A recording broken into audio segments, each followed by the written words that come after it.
반갑습니다. 네, 오늘은 누가복음 본문에 관해서 살펴보겠습니다. 누가복음 본문은 24장으로 형성되어 있는데 대개 앞에 마가복음에 있는 내용들을 대부분 다 포함하고 있습니다. 하지만 독특한 누가의 또 이렇게 구조가 있기 때문에 그런 것들을 염두에 두고 살펴볼 필요가 있고요. 무엇보다도 누가복음에서는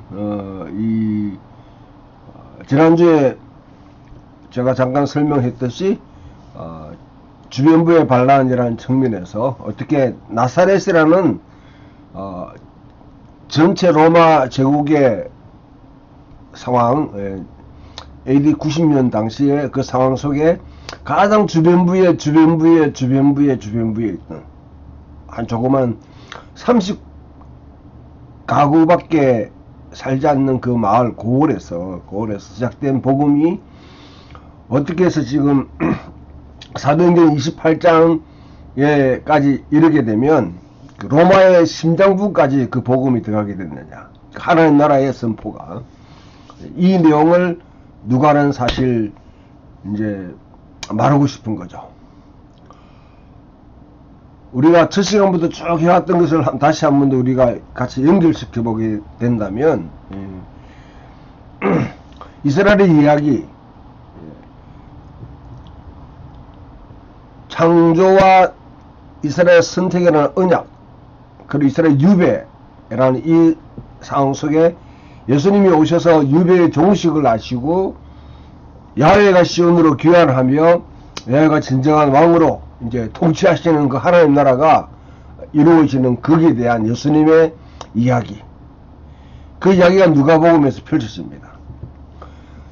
그리고 그 이야기를 가지고 초대교회는 예루살렘을 벗어나서 이제 땅끝까지 이르러 하나님 나라의 복음을 전하는데, 누가는 복음이 동서남북으로 다 흩어진 그것을 다 기록하려고 하는 것이 아니라 어떻게 가장 주변부에 있던 거기서 발생했던 이 하나님 나라의 복음이 로마의 심장부까지 가게 되느냐.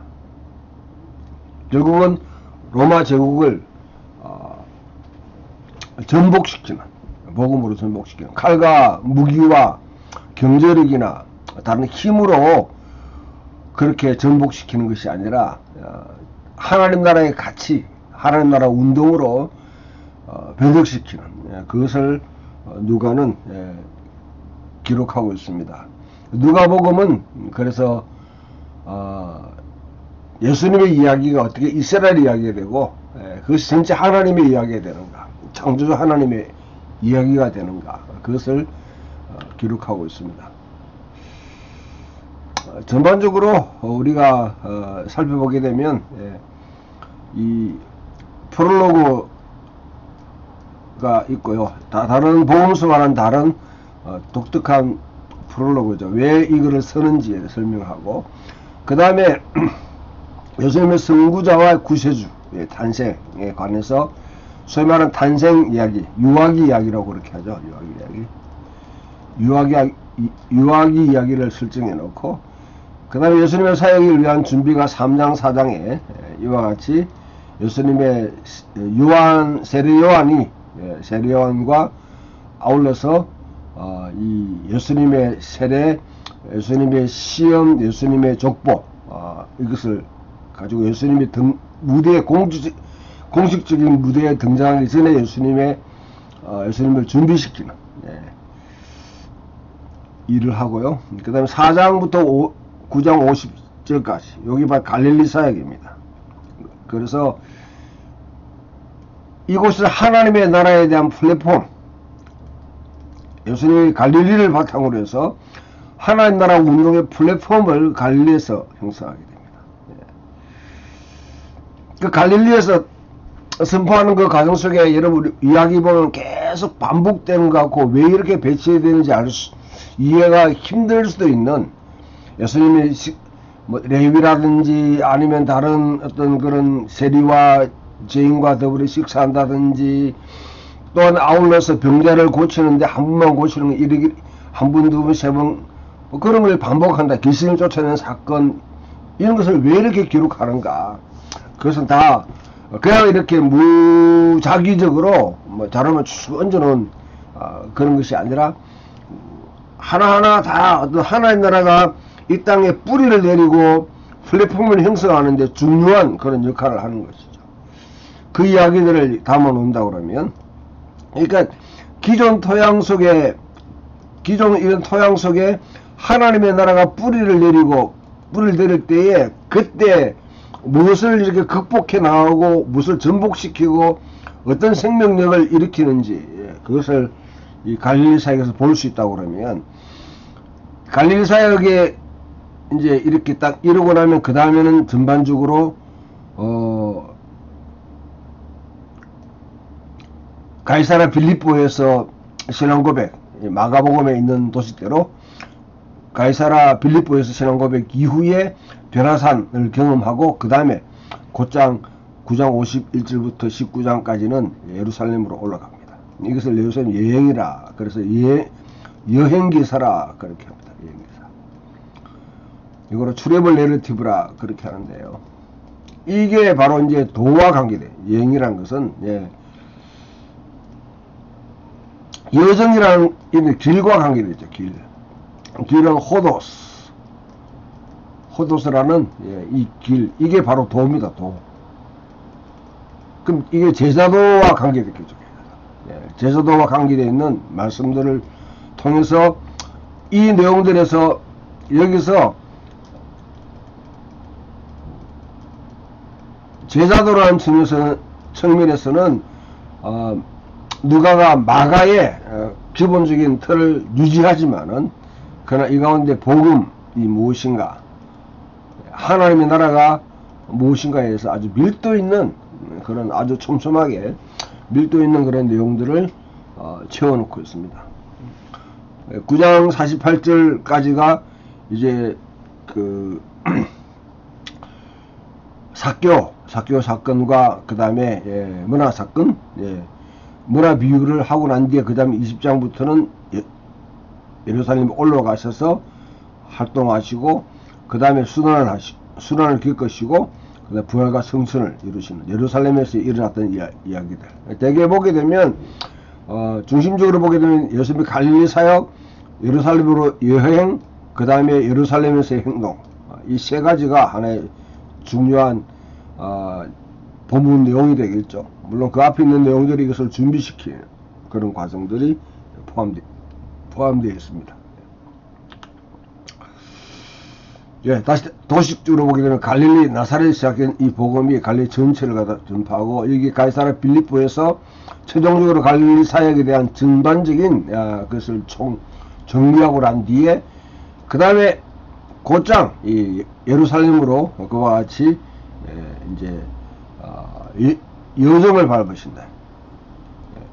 이 9장 51절부터 19장 24절까지 그래서 여리고에서 사개오 사건을 경험하고 난 뒤에, 그 다음에 여기서 본격적으로 예루살렘에서 성전에 올라가서 활동하시고, 그 다음에 거기서 논쟁하시고, 거기서 이제 고소를 이렇게 체포당하시고 순환당하시고 재판받고 십자가에 죽으시고 부활하셨다.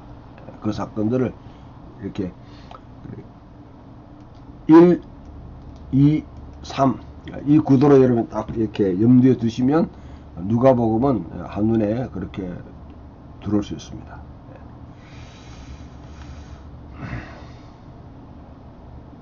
제가 대충 뭐 갈릴리 사역, 예루살렘 사역, 또 여행 예루살렘 이런 식으로 다 구성되어 있는 것이죠. 예루살렘을 여행해서 51절 예수께서 성천하실 기약이 차감해 예루살렘에 향하여 올라가시러 굳게 결심하시고 이 굳게 결심했다는 거, 이거는 굉장히 단호한, 그다음에 우리가 헬라의 네이라는 게 이게 신적 필연성을 이야기하는데요. 이거는 반드시 가야 되는 거죠. 그것을 하나의 터닝 포인트가 되는 9장 51절이 이런 역할을 가지고 있습니다. 자, 이제 우리 본문에 들어가면 이 프롤로그에서 누가의 프롤로그는 우리 중에 이루어진 사실에 대하여 처음부터 목격자와 말씀에 일꾼된 자들이 전해준 그대로 내력을 저술하려고 붓을 든 사람이 많은지라. 그 모든 일을 근원부터 자세히 미루어 살핀 나도 데오빌로 각하에게 차례대로 써보내는 것이 좋은 줄 알았노니 이는 각하가 알고 있는 바를 더 확실하게 하랍니다. 여기서 아주 중요한 또 우리가 짚어봐야 될 내용들이 있는데요. 우리 중에 이루어진 사실이라고 그러면 지금 주 90년 정도 이거를 쓰고 있다고 그러면 이미 예수님이 돌아가시고 난 뒤에 지금 거의 60년 지나고 난 그 상황입니다. 그래서 복음이 이미 지금 뭐냐면 로마로 지금 들어가서 거기서 지금 파급되고 있는 그런 상황입니다. 그리고 예루살렘 사도행전에서 오직 너희가 성령이 임하신 너희가 능력을 받고 예루살렘과 유대와 사마리아와 땅끝까지 예루살렘 사마리아와 유대와 사마리아 그 땅끝까지 이르는 동서남북으로 복음에 쫙 퍼져나가는 상황 속에 특히 어떻게 복음이 로마로 지금 향해 가게 됐는가 거기에 초점을 맞추고 있다면 처음부터 목격자와 말씀에 일꾼된 자들 바로 예수님의 사역을 처음부터 봤던 사도들과 그 다음에 목격자들 여성들을 비롯한 우리 사도로 이름이 드러나지 않는 그런 정인들의 전해준 그대로 내력이라는 여기 바로 디에게니스셀에서요. 디에게니스셀에서 게시셀에서 이게 바로 내러티브라는 거예요. 내러티브. 여기서 내러티브라는 단어가 여기서 나오는 겁니다. 그것을 처음부터 끝까지 쭉 단막 이야기가 아니라 긴 이야기. 저수를 붓을 든 사람이 많았다는 것은 누가가 누가복음을 쓰기 전에 이미 복음서를 썼던 사람들이 있다는 거죠. 적어도 우리는 앞에서 마가를 우리가 생각할 수 있고요. 그 외에도 누가가 지금 붓을 든 당시에 많았다는 거죠. 그 많았던 내용들이 다 어디 갔냐? 그렇게 하면 우리가 증거를 이제 찾아야 되는데요. 그다음 Q라는 이 복음서라는 게 Q라는 건 이 말씀에 이제 어록집 이런 것도 포함되지만은 아무튼 마가 외에는 다른 자료들이 없어요. 혹시 있다면 마태가 누가보다 먼저 써있을 수도 있다 하는 가정을 할 수 있습니다. 그 외에 다른 복음서들은 예수님에 관한 그런 글을 적은 것들이 뭐 짤막한 거든지 아니면 전혀 다른 그렇기 때문에 여러 가지 이설이 있기 때문에 예수님에 대한 다른 견해들 잘못된 견해들이 있기 때문에 복음서를 썼다고 생각하게 되면 잘못된 방향으로 썼던 책들도 있을 수 있다. 그렇게 우리가 가정할 수 있는 것이죠. 그 모든 일을 근원부터 자세히 미루어 살핀다도 이거는 모든 역사가들이 갖고 있는 아주 중요한 그런 태도입니다. 그 데오빌로 각하에게 차례대로 써보내는 것이 이게 써보낸다 차례대로라는 이 탁시스라는 이 단어가 우리 이제 영어로 오더라 그렇게 하죠.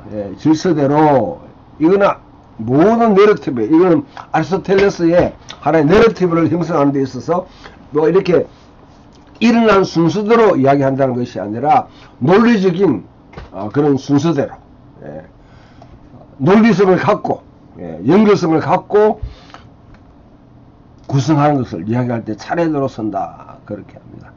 우리 차례대로 쓴다고 일어난 순서대로 쭉 쓴다고 생각할 수 있지만은 여러분들 마테마가 누가를 진짜 좀 세밀하게 보게 되면 그 순서들이 이렇게 막 뒤에 엉켜 있는 것을 볼 수 있어요.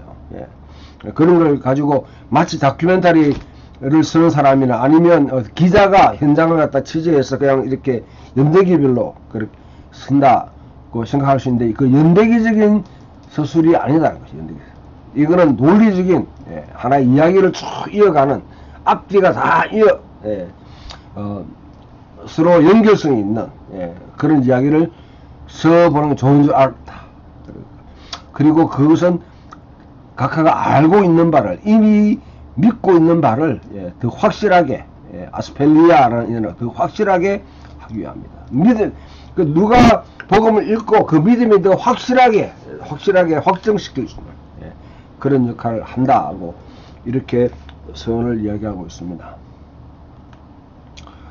자, 그래서 이 고대 세계의 서론들이 있는데요. 그런 것들을 한번 비교해 보면 누가복음과 사도행전의 프롤로그는 고대 다른 작품들 역사서라든지 이렇게 기술적인 과학적인 매뉴얼들 아니면 또 소설 작품들의 프롤로그와 비교를 해보면 유사점과 차이점이 있습니다. 아무튼 이런 그 다양한 수준의 유사점을 지닌 다른 작품들이 그렇게 있는데요. 우리 폴리비우스의 이 로마 역사에 관한 로마의 가르타고 정복에 관한 역사적 저작들 들을 이와 같이 쓴다든지 디오스코텔레스의 메테리아라는 이런 의학 핸드북에 대해서 할 때도 우리 지금 누가의 뭐냐면 이 프롤로그와 함께 지금 오버랩 되는 것들은 이 빨간 걸로 이렇게 표시를 해놨는데 이런 것들이 주목해 볼 만합니다. 특히 요세푸스의 글은 우리가 이런 내용들이 쭉 같이 연결되는 것을 볼 수 있습니다. 이런 내용들을 보게 되면 아마 누가가 하나의 어떤 그런 역사적인 역사가로서 또 신학가로서 자신들이 이렇게 글을 쓰는 이유를 갖다 앞에 보여주고 있기 때문에 누가의 프롤로그는 상당히 그 당시에 고대 문학의 그런 관례 그리콜로망 사이의 문학적 관례에 그렇게 적합한 그런 내용으로 서술되고 있습니다. 자, 여기 보면 누가는 최초로 앞에도 말했지만은 이 마리아와 아기 예수를 그렸던 그런 화가다. 이런 그림들이 종종 우리가 볼 수 있습니다. 1장 5절에서 2장 52절까지의 이 내용들이 어떤 내용이냐. 참 이것만 가지고도 엄청난 많은 내용을 할 수 있는데요. 그 세례요한과 예수님이 탄생한 그런 상황들을 이야기합니다. 유아기 내러티브라 그렇게 하죠. 이 이야기들을 우리가 보게 되면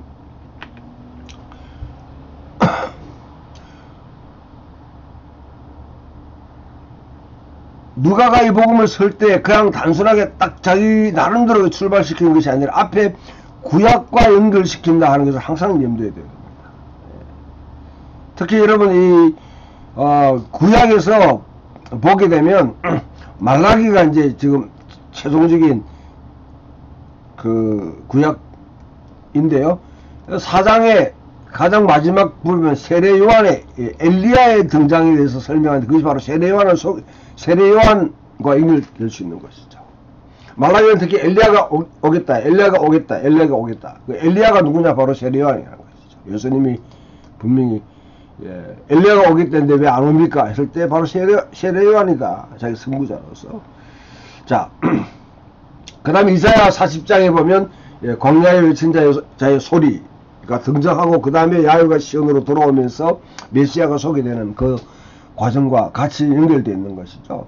이런 관점에서 보게 되면 세례 요한과 예수님 이제 성경의 차례대로 보면 구약과 신약이 연결되는 연결점을 우리가 또 볼 수 있지만은 또 한편으로 보게 되면 누가복음 1장에서 결국 이 세례 요한의 어머니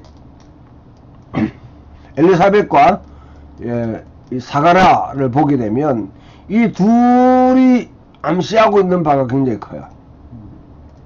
누구입니까?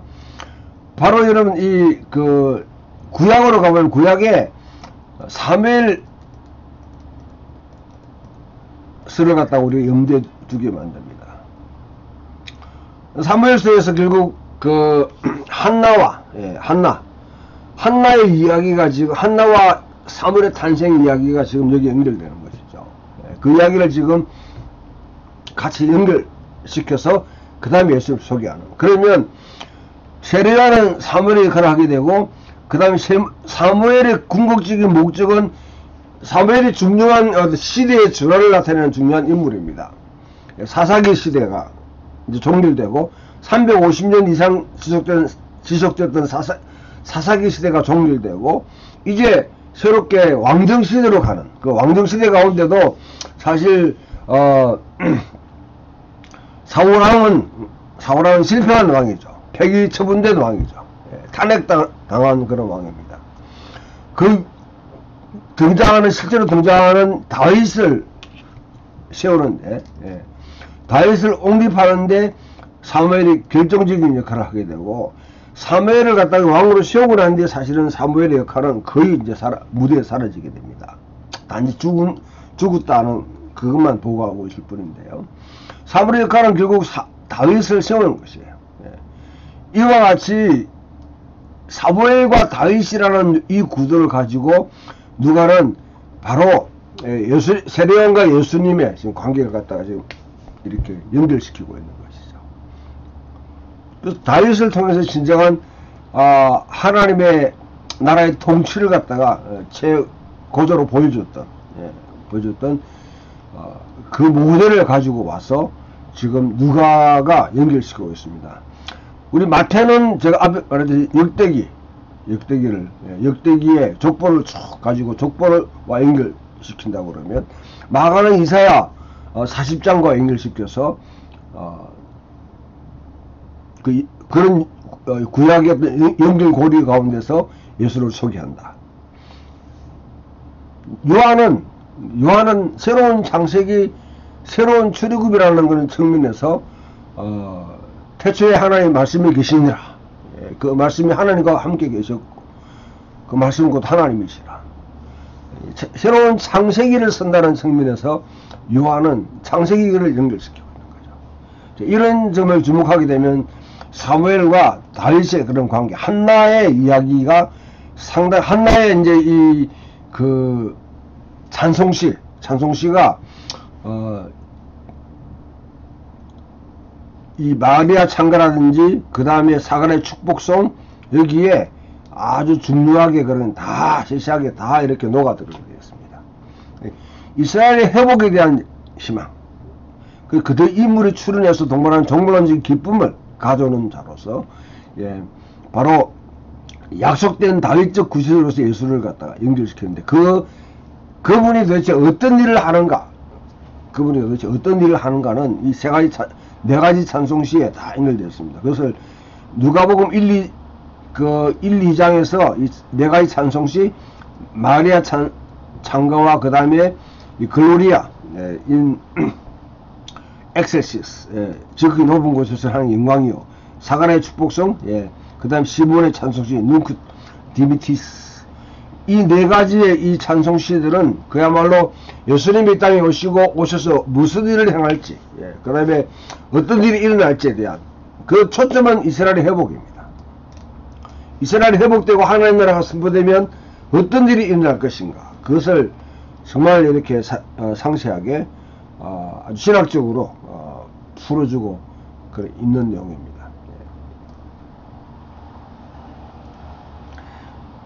여기서 2장으로 넘어가 보면, 마리아와 요셉이 베들레헴으로 가는 그런 여정입니다. 자, 아우구스투스의 통치 기간에 인구조사를 갖다가 하게 만들었다. 그 인구조사라는 이 이야기가 딱 들어오게 되면, 그 로마에 있는 아우구스투스가 영을 내려서 모든 사람으로 호적하라 했다. 그 말은 어떤 의미가 있습니까?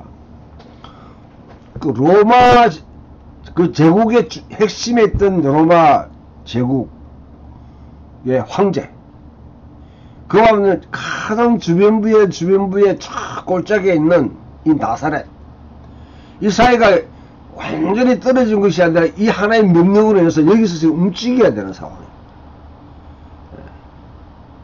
이런 상황들을 우리가 살펴보게 되면 전체 뭐냐면 이 누가의 메시지 자체가 로마 황제가 통치하던 그 세계에 대해서, 그 세계에 아주 꼴짝했던 한 시골에 있는 이 가족의 삶이 이제는 뭔가 연결되어 있다는 거죠. 결국 우리가 보게 되면 이 통치를 이제 어떤 방식으로든지 이제 교류하게 되어 있는, 결국 여기 도전하는 것이죠. 거대한 로마 제국을 통치하는 그들의 이데올로기에 대해서 아주 주변부에 몰려있던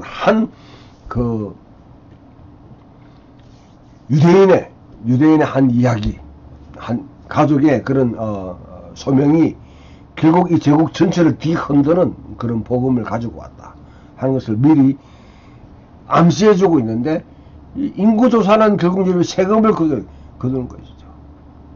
세금을 거두기 위한 그런 조치입니다. 이 단순히 가이사 아구스투스 당시에 어떤 연대기를 이야기해서 이걸 갖다 도입하는 것이 아니라 아주 중요한 신학적 의미를, 정치 경제적인 의미도 같이 포함해서 그렇게 제시하고 있습니다. 구약을 쭉 읽어보고 또 이스라엘 역사를 보게 되면 이 인구조사에 대해서 유대인들은 상당한 반발감을 갖고 있습니다. 이미 다윗 시절에 다윗이 인구조사를 함으로 말미암아서 24,000명이 죽어가고 연병으로 24,000명이 죽는 그런 아주 사건이 벌어지게 됩니다. 그리고 그 이후에도 마카비 시절에 그 엔티오쿠스 에피파네스가 그 인구 조사를 해서 어째 인두세를 매기려고 할 때 극렬하게 정했고요. 이 지금 아우구스투스가 지금 위험을 내리고 있는 이 사건도 거의 그 다음에 주 4년에서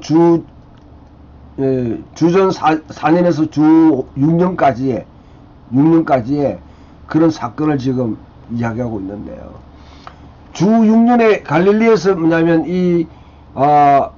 갈릴리에서 이 인구 조사에 대한 그 반발로 거의 뭐냐면 3,000명이 죽어 나갑니다. 3,000명.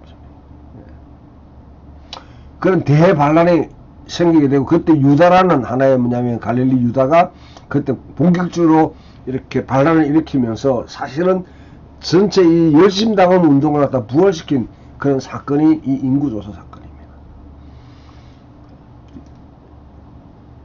저 시골에 있는 한 촌부의 가족이 지금 로마 제국 전체의 세금 명부에 지금 등재되는 사건이에요.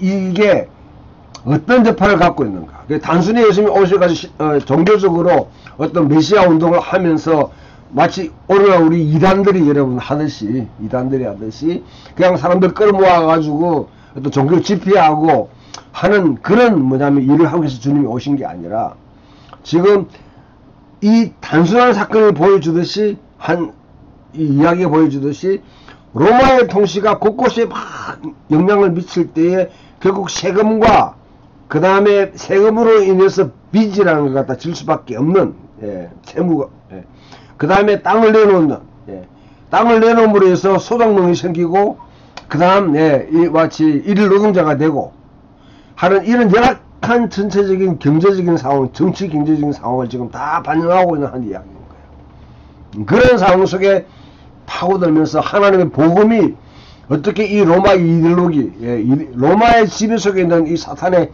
통치를 지금 극복해 나가고 그 가운데 진정한 복음을 선포하는지를 보여주고 있는 것이 바로 이 누가복음이라 그렇게 할 수 있습니다.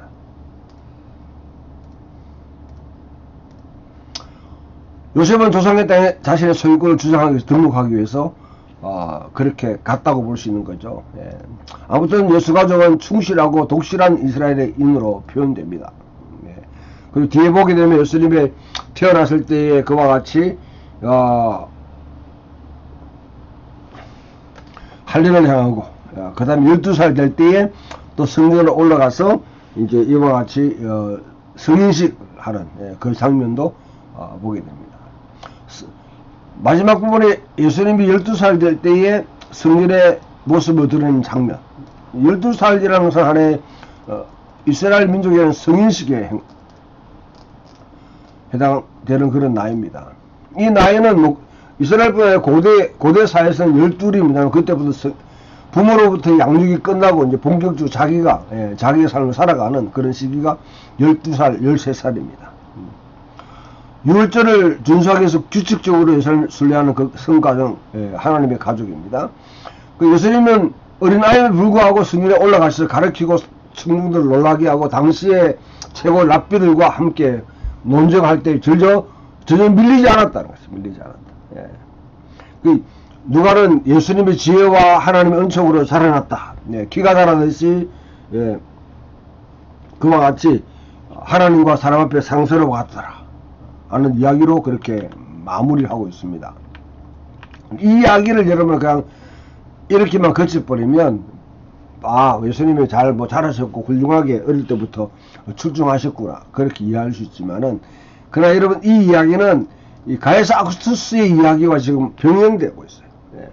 가이사 아구스투스도 이 로마의 그런 자료에 의하면 이 어렸을 때에 아주 출중한 모습을 보였고요. 자기 할머니의 장례식 때 위대한 연설을 했고, 그와 같이 모든 학문이나 다른 부분에 많은 사람으로부터 칭송을 받고, 우리가 보면 떡잎을 보면 나무를 안다고 그렇게 하듯이 상당히 많은 사람이 기대를 했던 그런 모습을 가졌다고 그렇게 보고를 해요. 누가가 이 다른 복음서와 달리 예수님의 이 12살 때 이야기를 보고하는 것은 전적으로 이 가이사 아구스투스에 맞서는 하나의 진정한 라이벌로죠. 가이사 아구스투스가 자기의 탄생을 복음으로 선포하게 되고 자기가 하나님의 아들이다, 신의 아들이라 선포하고 큐리오스라 그렇게 했을 때에 그것은 짝퉁이라는 것이죠. 짝퉁. 가이사 아구스투스의 복음과 그의 신의 아들이라는 주장이나 그가 큐리오스, 세상을 통치하는 이 주라고 표현하는 그 표현은 다 짝퉁. 진짜 이제부터는 이에 맞서는 진짜 온 세계 주가 되시고 하나님의 아들 되시는 분이 탄생했다. 그분도 가이사 아구스투스에 밀리지 않게 탁월한 분이었다. 적어도 이 로마라는 여러분 이 칼과 그 경제력을 갖고 세계를 지배하고 있는 이 나라에, 이 제국에 맞서서 가장 짓밟히는 듯이 별 볼일 없는 이 유대, 이 유다의 한 이야기, 그 이야기는 로마는 불과 250년밖에 안 되는 역사를 가졌지만 이 이스라엘 이야기는 4,000년, 5,000년 된 이야기예요. 오랫동안 내렸던 이 역사 가운데 흘러나왔던 그 하나님의 언약의 그 계획, 그 가운데 이스라엘 이야기 가운데 이 이야기를 가지고 로마의 이야기에 도전하면서 그것을 전복시키는 그런 이야기를 펼치고 있는 것이죠.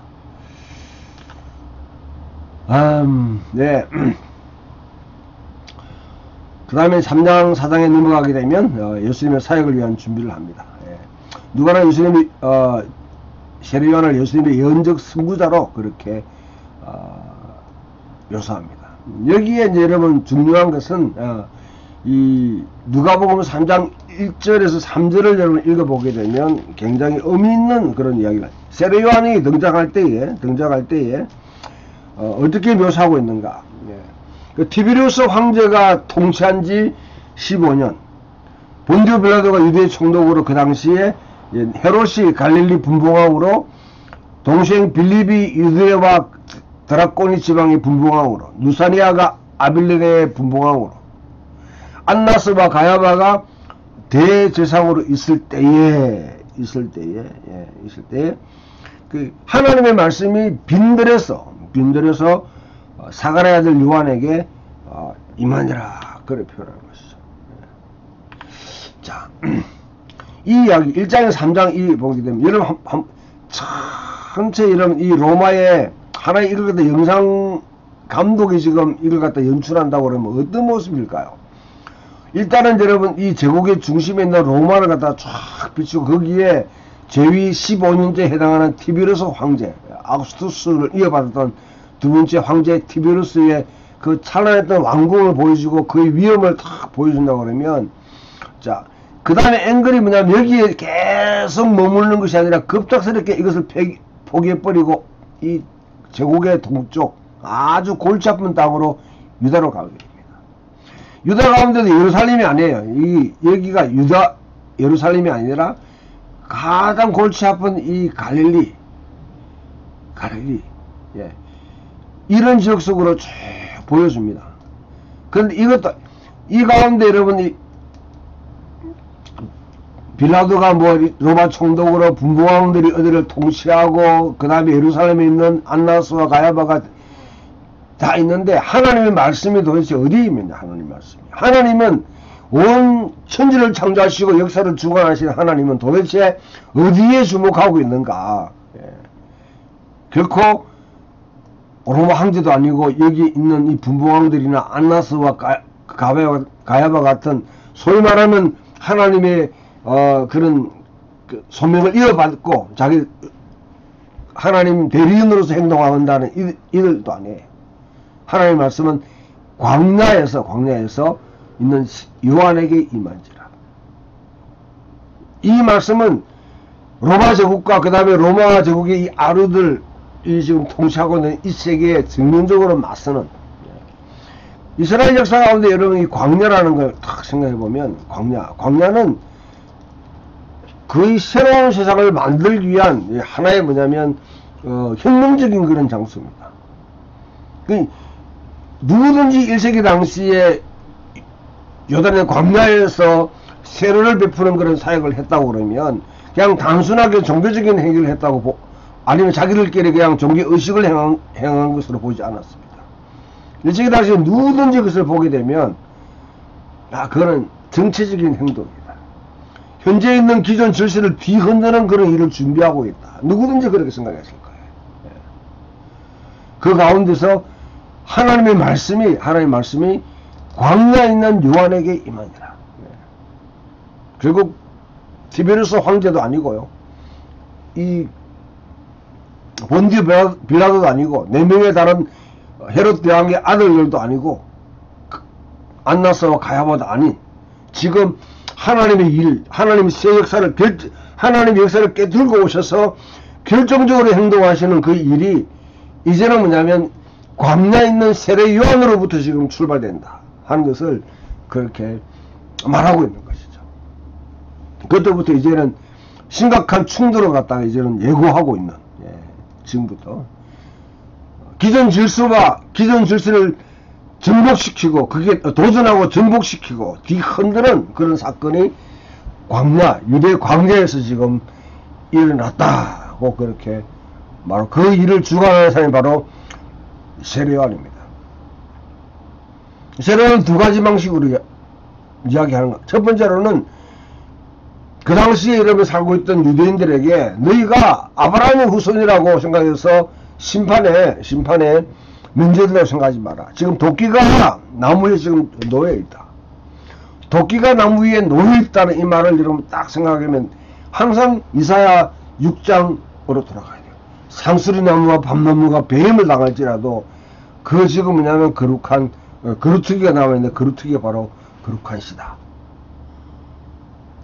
이사야를 통해서 하나님이 예언했던 이 사역은 지금 하나님이 상수리 나무와 밤나무 같은 이것이 굵쭉 섰던 이런 뭐냐면 큰 나무를 이세의 줄기를 비롯해서 그 당시에 고대 사회로부터 오랫동안 전성 속에 아브라함의 후손이라고 자처해왔던 그 모든 여러분 사람들, 그 나무들을 하나님 도끼로 다 찍어버린다는 거예요. 열매를 맺지 못하면. 그래서 이사야 40장 35절에 있는 말씀을 성취합니다. 이건 또 신명기와 다른 곳에 있는 예수님의 경고, 성경의 경고와 약속들과 일맥상통합니다. 하나님의 말씀을 듣고 응답하게 되면 열매를 맺는 삶을 살면 그 생명의 길로 가는 것이고, 거기에 반항하지 못하면 결국 사망의 길, 재앙의 길로 간다.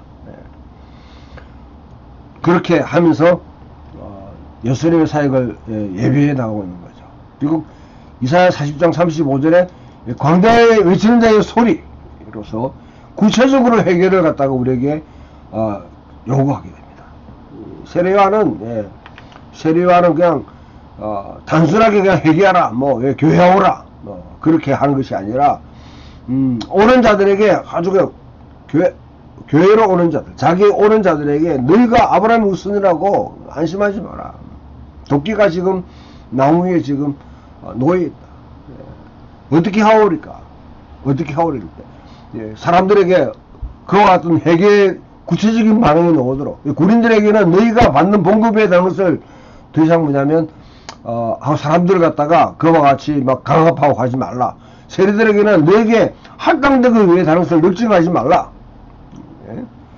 그 당시에 여러분 이 세금으로 인해서 세금을 내지 못하면 빚을 내가지고 내야 되는 그런 상황에 직면해가지고 유대 사회의 혼란을 갖고 악을 가져오는 구체적인 어떤 그런 실행자들로서의 이 세례에 대해서 그와 같이 이야기하는 것이죠. 두 불로서 있는 사람 한 불 줘라. 그 구체적인 해결을 요구하는 그와 같은 일을 하게 됩니다. 두 불 있는 자는 옷을 없는 나눠주고 먹을 것이 있는 자도 그렇게 해라. 그렇게 해라. 세리와 군인들 마찬가지로 구체적으로 자기 행동을 보이도록 하나님 나라에 대해서 그렇게 하며 예수님이 오실 길을 준비합니다. 예수님의 세례에는 마가복음에 있는 그 첫 번째 내용과 거의 비슷한데 특히 비둘기 같은 형체로 예수님께 내려왔다. 비둘기 같은 형체라는 이 내용을 여러분 딱 연결시키면 예수님의 세례를 다른 복음과 달리 누가 마가의 그런 묘사를 따르지만은 비둘기 같은 형체로, 비둘기는 무슨 의미야? 대개 평화 이렇게 하는데요. 평화의 사도 이렇게 하지만은 비둘기 하게 되면 여러분 이거는 노아 홍수 때에 홍수가 끝났다는 그 징조, 새로운 입을 물고 왔는, 까마귀와는 다르게 새로운 입을 가져왔다는 것은 뭡니까? 새로운 시대의 전령인 것이죠. 그와 같이 홍수의 시대가 끝나고 이제는 정말 노아를 통해서 새로운 시대가 이루어진다. 새 시대의 전령으로서 평화의 재앙의 시간은 끝나고 이제 평화의 시대가 왔다. 그 새 시대의 한 전령으로서 비둘기를 갖다 이와 같이 등장시킵니다. 누가는 마태처럼 단지 아브라함에게서 아니라 그 다음에 아담까지 거슬러 올라가는 예수님의 족보를 갖다 제공합니다. 이 족보에 관해서도 제가 구체적으로 시간이 있으면 많이 설명하겠습니다만은 마태 족보는 아브라함과 이삭과 다윗과 그 다음에 예수께 이르시는 이와 같은 여러분 다윗이라는 이름을 중요하게 여기서 다윗이라는 것다. 이것을 가지고 하나의 풀고 있다고 그러면 예수님의 족보는 누가판 예수님의 족보는 이 에녹 1서라고 있습니다. 에녹 1서들의 주관들의 묵시록이라는 책이 있는데요. 그 책이 뭐냐면 예수님이 그 하나님으로부터 뭐냐면 지금 메시아가 올 당시까지 그 세대를 갖다가 11세대로 나눠요. 11세대. 여기에 다 각 한 세대마다 7명을 다 잡아놓습니다. 그러면 7 곱하기 7은 11은 77이 되겠죠. 그래서 누가판 족보에 그 사람들 이름은 77명입니다. 마태판은 42명이었죠. 42명. 여기는 7 곱하기 6까지가 예수고 그 다음에 7 곱하기 7세대가 지금 7에 해당하는 세대가 지금 예수를 통해서 이어진다고 그렇게 신학적으로 표현한다고 그러면 여기서는 누가판에서는 7 곱하기 11 그 다음에 7 곱하기 12에 해당하는 지금 세대가 예수를 통해서 일어난다 이럴 때 여기가 77번째 분이 바로 예수님입니다. 그 다음에 7 곱하기 7에 해당하는 이 49분 여기에 해당하는 사람 이름도 예수예요. 단순히 이것만 보게 되면 하나님이 이루시는 이 아담의 타락으로 이 시대의 결정적으로 새로운 시대를 가져오는 자로서 예수를 표현할 때에 모든 역사의 중심은 바로 예수라는 이 실급박실에 해당하는 예수. 그 다음에 역사를 종결하고 완성시키고 결정적으로 새로운 시대를 가져오는 분도 예수다. 이 누가판 족보가 표현하고 있는 하나의 신학적인 메시지입니다. 여기 한 가지 더 더하게 되면 누가판 족보는요, 여러분들 이게 이 유다스라든지 유다스에 있는 유다스도 예수님의 가족들과 같은 구조를 갖고 있는데요. 예수님의 친족들이 이제 예수님이 돌아가시고 난 뒤에 나사렛과 그 다음에 코크바라는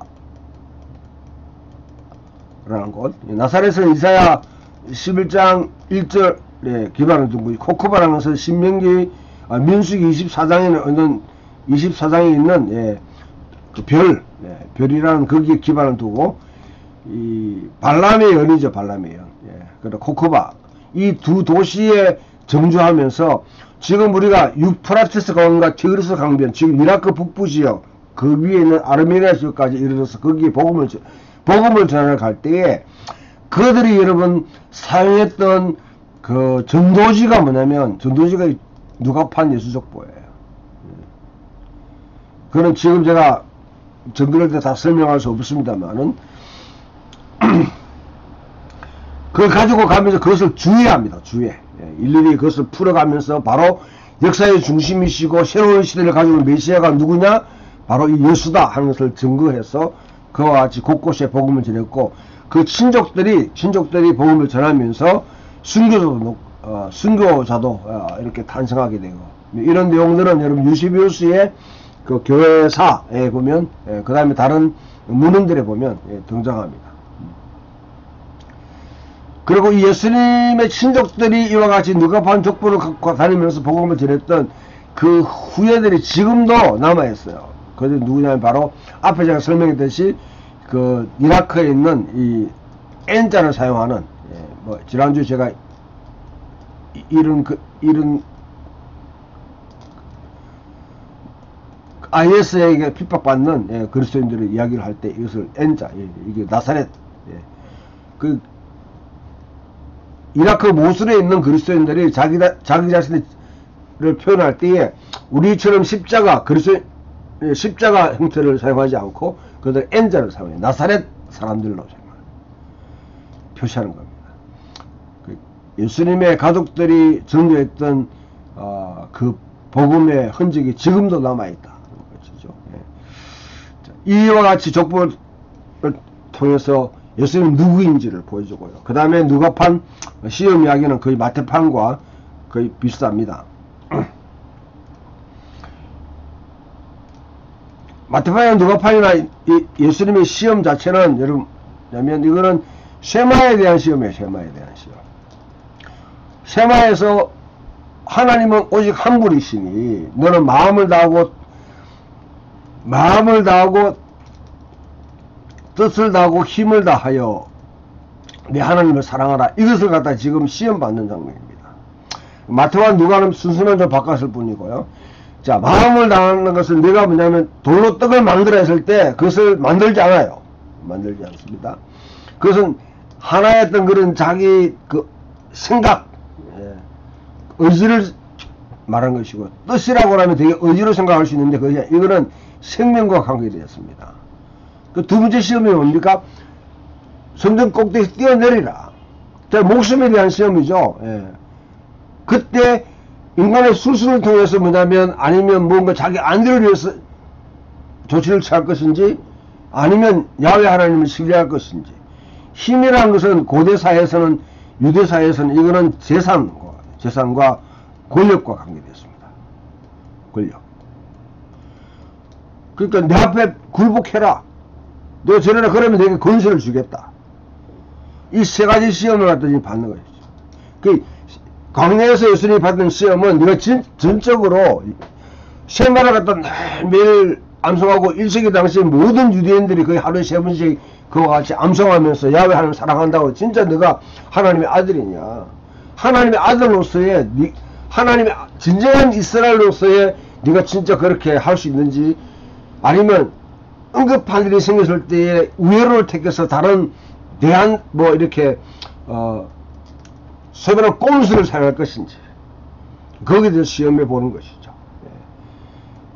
이 시험을 갖다 예수님은 전적으로 신명기의 말씀을 가지고 거부합니다. 다 물리칩니다. 신명기가 토라의 제일 마지막 성경이라고 그러면 광야 이스라엘 백성들처럼 그와 같이 아람처럼 그와 같이 실패하는 것이 아니라 토라의 말씀으로 사탄의 길, 세상의 길, 그것을 거부하고 야훼의 길, 하나님의 길을 갖다 걸어가는 분으로 그렇게 묘사하고 있는 것이죠.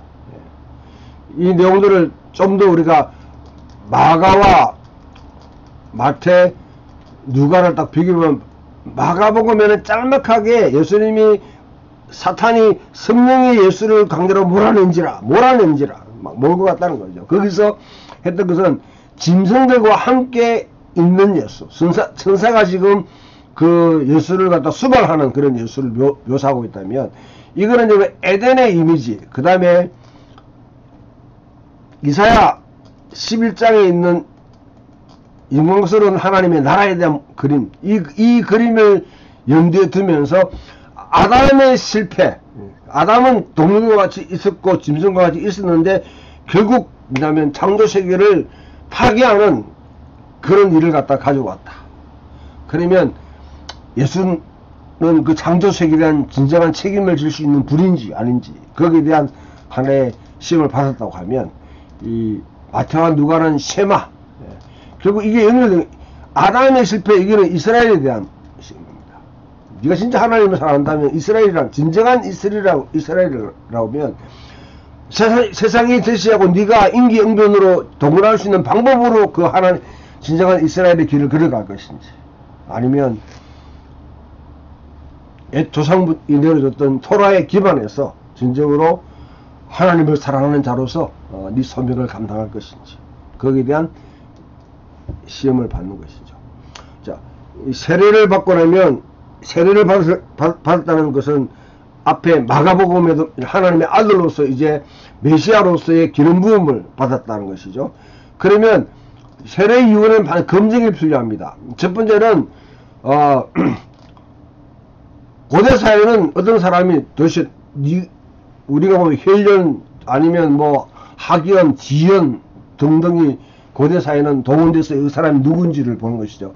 그 사람 인물이나 키나 능력을 보는 것이 아니라 누구에게 속해 있는지를 보기 때문에 인간적인 측면에서 예수가 누구에게 속해 있는가, 그 사명이 무엇인가를 함축하고 있는 족보라고 하면 인간적인 측면에서 자기가 검증을 받는 것입니다. 그 다음에 누가판 시험 이야기는 하늘, 우주적인